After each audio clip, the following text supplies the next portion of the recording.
Hello and welcome to Conversations with Ruth. I am Ruth. I am also known as Notorious RVG. During the time I worked with ACLU, I encountered legal aid attorneys and was always impressed with their dedication and good work. I realized that I do not know much about legal aid of North Carolina. I have wondered what legal aid really is. How is legal aid able to serve all those that are eligible for its services? That legal aid not only provides services in specific areas, but to target populations, such as veterans, seniors, Native Americans, and victims of trafficking. Equally important is, what are the services legal aid provides? Well, to answer those questions, I ask that you join me in a series of interviews about getting to know legal aid of North Carolina. I promise you that I and you together, we will learn what legal aid is and what services it provides.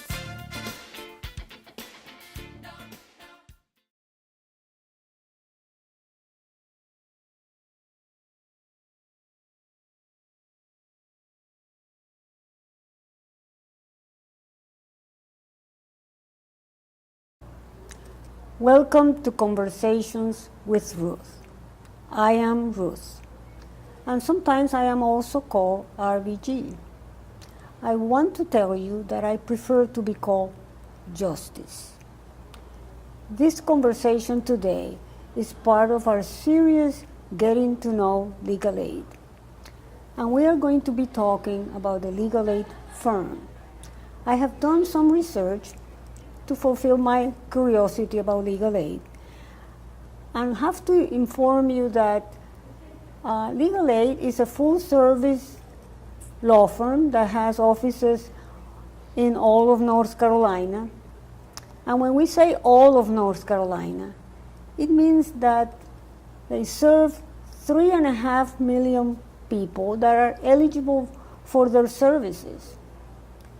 That translates into about 24,000 individuals for each legal aid attorney. Still, legal aid last year was able to serve 21,000 individuals. So I have a lot of questions. How does legal aid meet that challenge? What services legal aid provides? What are the financial pressures that it must address year after year? And perhaps equally important for me, how does legal aid continues to do more with less? Well, today our guest is George Housen. George Housen is the Executive Director of Legal Aid. Very pleased to see you again, It's George. a privilege, Justice. Yes, our privilege is ours. We are very honored to have you here. Well, thank you. And as I said, George Housen is the Executive Director of Legal Aid of North Carolina. He has been guiding legal aid since 2001. And that guidance is part of the miracle of legal aid. I am quite impressed. And I want to start by asking George a little bit, just for my benefit, tell us about the structure of the legal aid firm, where it's located, how many offices, things like that that give me an idea of the firm itself. Well, Justice, your research is right on point. Legal Aid of North Carolina is a nonprofit law firm. We cover all 100 counties of the state. We have about 20 physical locations and about 10 statewide projects. So we focus on the civil legal needs of the poor. Those are the basic needs that provide, so that we can provide equal access to justice on basic human needs that allow our clients to lead meaningful lives of dignity. So we focus on housing, we focus on family protection and integrity. That's mostly domestic violence work and custody work.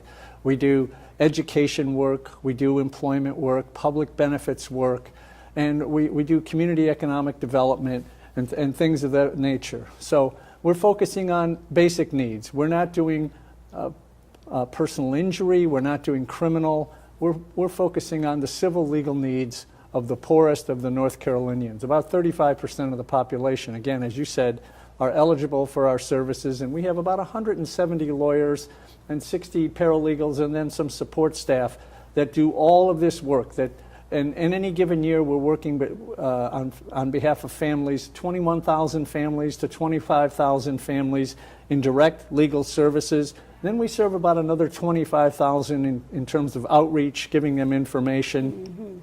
Our call center, your research probably tells you, we get about 170,000 calls a year at our call center, unsolicited. We don't really advertise that number. That gives you an idea of the pressing need that the poor have for civil legal services. And you mentioned the needs of the communities. Are there times when the services that are provided will be tailored to the needs that exist? Are there any times when those needs change? Well, we're changing all of the time. We have very scarce resources, so that we don't have resources to serve every legal need. We serve about 20% of the legal needs out there, and so that requires us to triage the needs. We're always trying to focus and tailor our needs to the most vulnerable, the most needy. In fact, that's one of the reasons why we maintain these local offices. There are plenty of poor in the municipal areas, and we could just collapse into the major metropolitan areas and serve many poor. But the desperately poor live in the rural communities, so we have to serve the entire geographic area of the state to reach the most vulnerable. And as a nonprofit, that's really got to be our objective, to meet the most vulnerable needs, to use those scarce resources, those donated resources, to reach the most vulnerable clients that we have. Well, a couple of days ago, I read in the paper about a tornado in one of your counties here that affected a lot of poor people. Is that an example of one of those needs that are unforeseen but just happen? Well, exactly. That's one of the needs that we responded to immediately. We along with the Red Cross and the Housing Coalition and some other nonprofits, Legal Aid was one of the first responders to set up in the Disaster Recovery Center, and we've had attorneys there fully staffing that site since the beginning of when the Red Cross got out there, when the Red Cross set up the Disaster Center. We've been in Guilford County every day serving client needs, and we've now tailored our website and our social media to direct clients and with questions to the information they need to get through this first phase. And that's, in a natural disaster like that, the needs are not static, and that is they don't remain the same. In the first few weeks, they're different than they are in the following weeks. And people who face this tornado, and this is an interesting tornado, it was on the ground for 34 miles. It wreaked havoc throughout eastern Greensboro. And a lot of these issues won't become salient until a year from now. Insurance claims that are denied for people who really want to rebuild their homes, those things won't come into us for about 8 months or a year, well after the disaster's off the headline page. There will be construction scams, people who get their insurance money and hire construction firms to do the work. There will be people who come in and take some of the money and abscond with it. And people will lose their money, and we'll have to help them recover it. So we're always adapting. We're adapting on bigger projects as well. We haven't always done a lot of expungement work, but we now do hundreds and thousands of those every year. We've met that emerging need. Back in 2007, 2008, we set up an entire foreclosure project to deal with the thousands of foreclosures that emanated from the banking meltdown. So we try to remain very flexible and adaptable with our resources to meet the emerging needs, the most vulnerable and most how do I want to say, the most needy of all the needs that we see. We try to direct our resources to the people who need it the most. Yeah. And I think, sincerely, that's what impressed me the most. I'm part of this miracle of legal aid, that you're able to adapt and continue the service to people as they need it. Not needs that you design in a paper, but that the people need. So in general, if someone calls legal aid and wants help, what kind of help in general legal aid will provide that person? Well, at the very least, we'll take their call and try to provide them some advice and brief service if they have an actual legal need. If they don't have a legal need, we'll try to refer them to some information or let them know that they don't really have a legal case yet. So we'll give them the information they need at that point. And we'll go beyond that. Not only will we address the question that they raise with us, but we'll make sure that we're not simply answering the question, but that we give them the resources from our quiver of arrows that they need to solve their problem. So if it's advice and brief service, which can take 3 hours for a lawyer to research it and do what is needed to resolve the issue, to extended service where they need actual court representation. We'll send that case to a local office so that a lawyer will contact that client, work with them, show up in court, and resolve their matter. That could take hundreds of hours. But that's how we do that. By calling a toll-free number, a client will initiate that entire process. In addition to that, that's the client initiating the process through our system. We go out and try to find clients. We do outreach. We do clinics. We broadcast clinics from our centralized intake unit. People can get answers to their questions and perhaps avoid legal entanglement. But if they do have legal entanglement, those clinics and that outreach helps them identify the questions and the problems that they have, and then they can call us and we're ready to serve them. And actually, going back to that incident of the tornado, I read that there are going to be some informational clinics to provide the people that were affected. Yeah, interestingly enough, legal aid is part of the state emergency response team. So we will work with state responders and emergency management and Department of Public Safety and local organizations to try to address the needs and make sure that people have access to all the benefits that will become available so that they can recover from the disaster. You also mentioned about work with the communities, something around expanding business, I think you said. What is that about? Well, we do what's called community economic development. So on the one hand, we represent our clients against landlords and employers who may be maltreating them, but we also work with community organizations, communities, cities, and townships to create jobs, to create affordable housing, to work with grassroots organizations who need capacity and legal resources to build their programs and then have the capacity to apply for funding and to move their projects forward for economic development, particularly in rural areas. Mm-hmm. I see.